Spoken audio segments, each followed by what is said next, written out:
Hello and welcome to Community Conversations. I'm your host, Fremont Unified Superintendent Kim Wallace, sitting in for KK Canishero. As we enter yet another election year, talk has turned once again to the importance of young people taking part in the democratic process through their votes. Recognizing the important role they have to play in the direction of our country, students throughout Fremont Unified are organizing voter registration drives to raise awareness among their fellow students. Here to speak about their efforts are some guests that we have in our studio this afternoon. So if you just introduce yourselves around the table. Okay, hi, I'm Sharon Coe, and I'm from Mission San Jose High School. I'm a senior this year. Hi, I'm Iris, and I'm a junior at Washington High School. My name is Zuhair, and I'm a junior at Washington.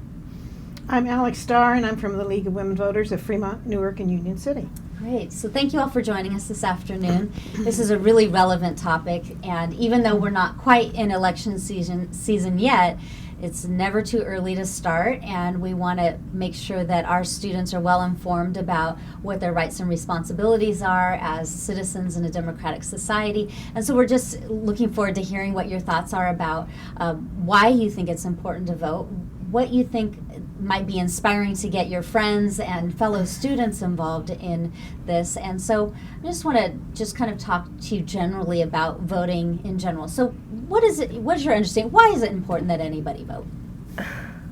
Yeah, I'll start off. I think one of the core American values is the ability to select who you want in power. And we have this power to choose who we want to put in an office. And it's not just the president. It's not just the federal government that we can select who's in there. But we have state officers, we have city officers, we have school board members that we can vote for as well. And I think it's really powerful when people take educated votes and they really learn about the environment that they're in, and they select who they think can best represent them. I think oftentimes it kind of gets looked over now that we've become so busy. It's kind of difficult to take time to learn about different policies or learn about different politicians, and so it often gets overlooked. But I think that we should really take a step back and relive this American dream of being able to select who you want in power. And yeah, I think it's really important in that sense. What about you two? I think that it's really important for us to make our voices heard, especially I went to the Women's March it's not voting because I can vote now.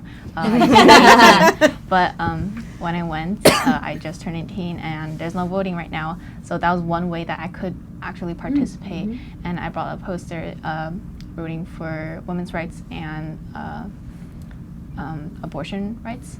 So I think it's really important for us, especially to get engaged, because we are going to be voting very soon once we register and then go off to college. And it's essentially going to be we're going to be voting for a lot of the policies that will affect us and the generation right now. And I think it's just really crucial that we voice that, because a lot of us, as Zuhair said, we look over it and we give just leave it off for other people to vote for us when it really affects you and it affects the people that you love too. You mentioned something that just sparked an idea in my mind, that voting is not an event, it's a process, because you're also voting with your feet by attending the marches and doing activities that are related to civic participation. It's not just that moment that you're in the ballot box checking off. So that was a really good connection that you just kind of linked together with those two things. Yeah, and as social media is a big thing now, and it shows a lot of the marches, they film it and goes live. I think as more people attend those marches and show how much they care about this movement, it also makes other people realize, oh, maybe I should be putting some thought into this and research it a little more, and that can lead to other people voting for either side of the I guess across the spectrum. Yeah. You're just adding on to that. Yeah, attending marches are great. Protesting, that's all great. But it's when it comes to voting, that's what puts policy in place. That's what puts people in power. And so, yeah, you can be active, but you gotta at the end of the day, you have to vote, because that's where it really counts.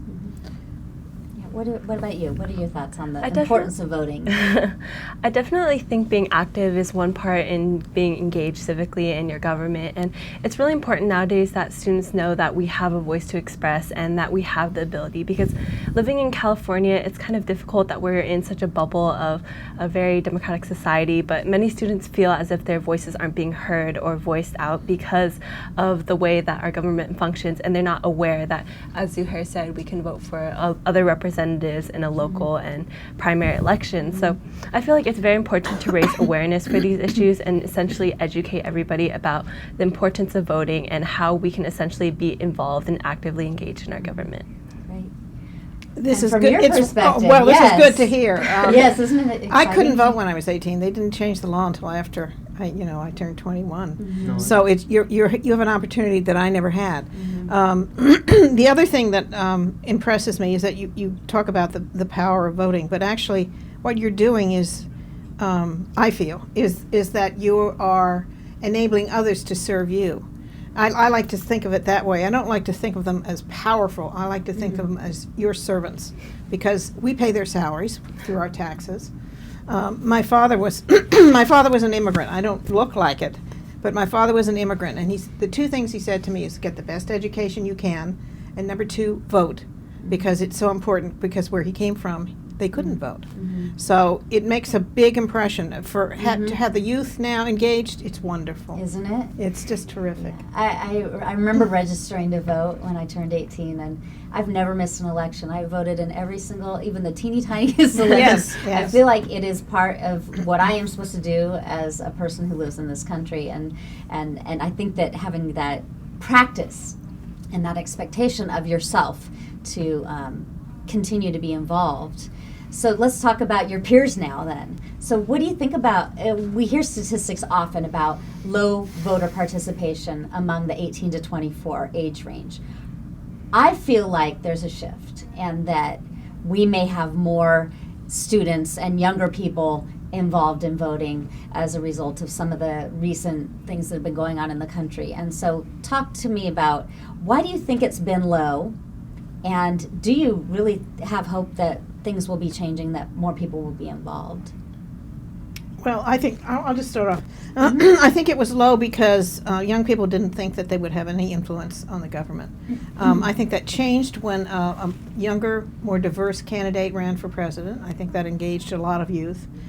But then it fell off because they didn't get the results they wanted right away. I think that's one of the pluses and minuses. Youth want something to happen right away, but when you talk about legislative bodies at any level, it takes longer than you would hope. So anyway, I encourage you to vote no matter what. I remember both of my kids were due right around election time, and we vote by mail, which I encourage everyone to do because it gives you that option. And I remember thinking, thank goodness, because they both arrived at a very inopportune time. So think about it. I mean, vote by mail. You will be away at college wherever you're going. So you can fill out, when you fill out the new voter registration form, which I have a copy here. I'll show you, later if you'd like. There's a portion of the form where you can fill out, I would like my ballot sent to. Now you may want to say right now, sent to my home, because you don't know exactly where you're going to be living next year.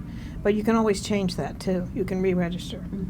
Anyway, that's my 2 cents. So what about you?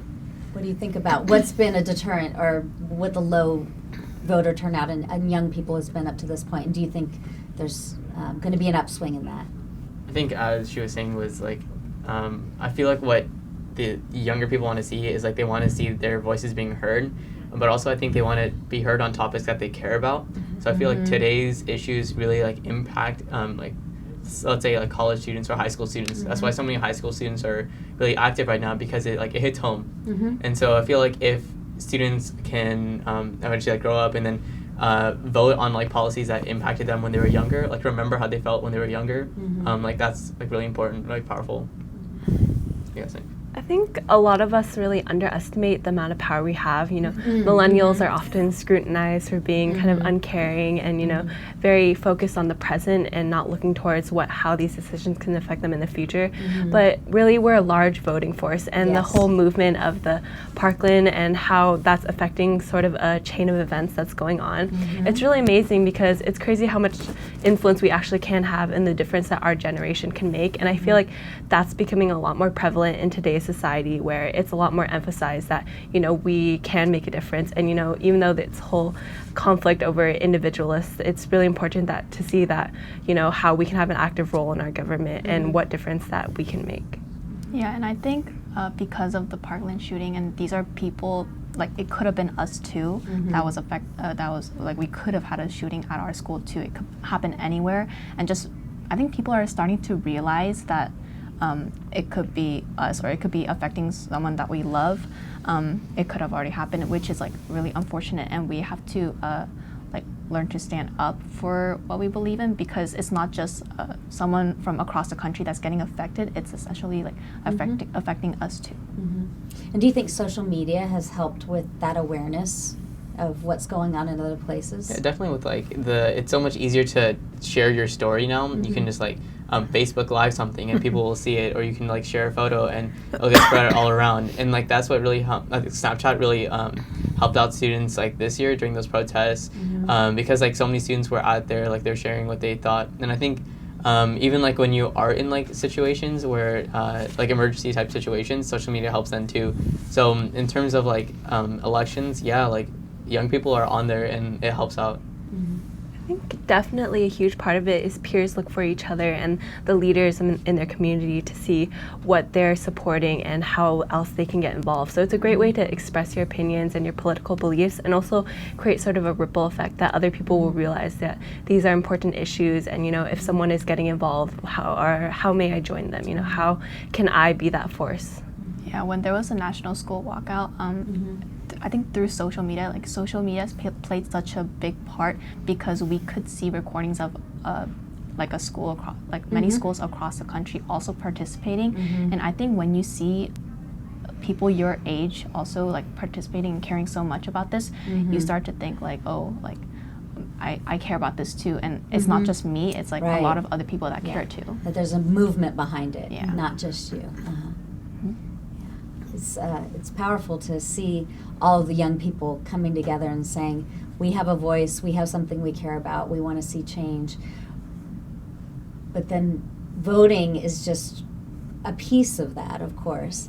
But how do you know who to vote for then? And politics aside, but how should we help educate young people on making good decisions when they're in the ballot box that really do represent their interests and what they care about? How do they do the research? That's right up my alley. All right, let's go for there's it. a website called Voters Edge, and it is a free website for any candidate. It's run by the League of Women Voters of California through their education fund. We offer free web space to any candidate. The only thing they can't do is say something negative about another candidate. Other than that, they can say anything they want to, and some have, believe me. But it also gives you background on the ballot measures. So you're not voting just for people, but there's some really important ballot measures that are coming up, and it will give you an argument in favor of and an argument against the ballot measures. So it will give you some background. It'll also give you sources. If you really want to know more about either a candidate or an issue, it'll give you references of where to go to find other information. So that's a really good place to start when you're looking at your ballot, because it'll be overwhelming when you get your first ballot. You'll think, what am I doing? But this will help you in the path to deciding.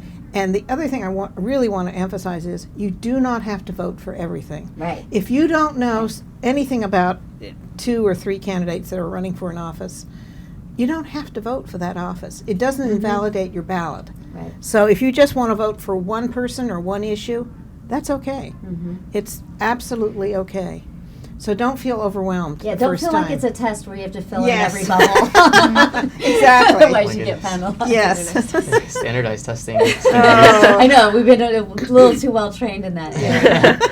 So let's talk about Fremont, local. We've got voter registration week happening next week, and many of our schools are having activities. And so tell me what you know about what's been happening and what we can expect to see on our campuses. Yeah, so instead of next week, we're actually doing voter registration around May, because for Mission San Jose High School, they have an annual voter registration opportunity for seniors, Okay. but because I'm involved in the Parkland voting movement, Mhm. and through that movement I found out that if you're 16 or 17, you Mhm. can pre-register to vote. Right. So right now, I'm trying to coordinate with the social sciences department teachers to see if we can also have sophomores who are old enough and juniors who are old enough to pre-register to do that also, along with the seniors. Yeah, that's great. I just learned that. I didn't know Yeah. that. Do you know when that change was made? Very recently. Okay. It was a law passed in the legislature, and if you're 16 or older and a U.S. citizen, not on parole, and basically in good mental health, you can pre-register, and it will automatically make you a voter when you turn 18. The system is set up, so it'll automatically say you're registered to vote when you turn 18. So it's a wonderful way of capturing the youth interest, at least. Yeah. Hopefully they'll continue and they'll vote, but it's It's a good for us as educators. Yes. Because we have the students at the high school level where if it's just the 18-year-olds, it's a pretty small portion of our Yeah. students. Now it actually can reach out to more students. What about you? What's going on over at Washington for? So for at Washington, we're still in the preliminary stages of reaching out to the social sciences department. So we really want to target the classes that have access to all the 16 and 18-year-olds, because our goal is to essentially register everyone that can be registered. And right now, in terms of how we're getting the word out, we're developing a team and splitting up by marketing or logistics, and how we want to market out the idea of how this is our duty as an American citizen, and as well as how this will give us a voice in our government. So definitely it's been creating sort of a buzz, and people are getting excited about the actual possibility of seeming like an adult and being able to have that voice. So there is excitement. People Yes. are getting excited. Yeah, at Kennedy, next week, the National Honor Society is opening up for the whole week for students to come and register to vote. So they're giving them an opportunity for some time. And also Irvington High School annually does this as well. So we're really excited. FUSC is getting ready, and so we'll see them soon. All right, well, this has been really informative, and I'm so glad that there's so many things happening. Is there one last word you want to share with us? If you go to parklandvotermovement.org, it will show you what the students need to bring with them when they Great. want to register to vote. Excellent. So, because you do have to have an ID of some sort, or your social security number. Okay, wonderful. Well, it's been really a pleasurable afternoon talking with you all, and it's great to see your enthusiasm about this, and I look forward to visiting your campuses next week. Oh, yeah. Please send me invitations. Let me know when the highlights are coming, We will. because Yeah. I want to come and be part of it and support you all. And thank you for Sure. joining us as well. Happy to be here. All right, and that concludes another wonderful community conversations, and we look forward to seeing you next time.